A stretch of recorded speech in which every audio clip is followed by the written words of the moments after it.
2026 সালের বিধানসভা নির্বাচন কড়া নাড়ছে দরজায়।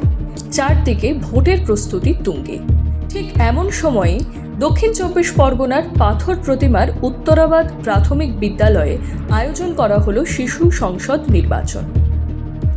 নির্বাচন কমিশনের আদলে সমস্ত নিয়ম মেনেই গঠিত হলো শিশু সংসদ।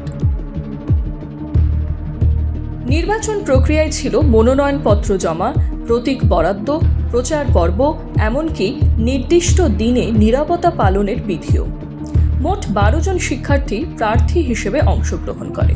ভোটের দিন শৃঙ্খলা বজায় রাখতে ছিল কড়া নিরাপত্তার ব্যবস্থা। প্রতীকী নিরাপত্তা রক্ষীর ভূমিকায় ছিল স্কুলেরই পড়ুয়ারা, যারা সেনা জওয়ানের আদলে দায়িত্ব পালন করে। সম্পূর্ণ ব্যালট পেপারে হয় ভোট গ্রহণ।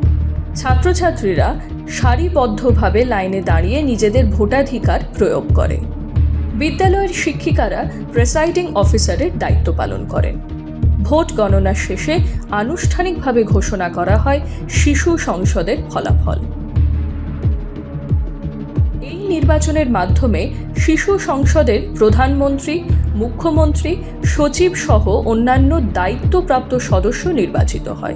স্কুলের প্রধান শিক্ষক জানান, নির্বাচিত প্রতিনিধিরা বিদ্যালয়ের বিভিন্ন উন্নয়নমূলক কাজ, শৃঙ্খলা রক্ষা এবং সাংস্কৃতিক কার্যক্রম পরিচালনায় গুরুত্বপূর্ণ ভূমিকা পালন করবে। বিদ্যালয়ের এই অভিনব উদ্যোগকে সাধুবাদ জানিয়েছেন অভিভাবক ও স্থানীয় বাসিন্দারা। সবার মত, ছোটবেলা থেকেই গণতন্ত্রের চর্চা শুরু হলে ভবিষ্যতে দায়িত্বশীল ও সচেতন নাগরিক হিসেবে গড়ে উঠবে নতুন প্রজন্ম। কারণ আজকের শিক্ষার্থীরাই আগামীর নেতা।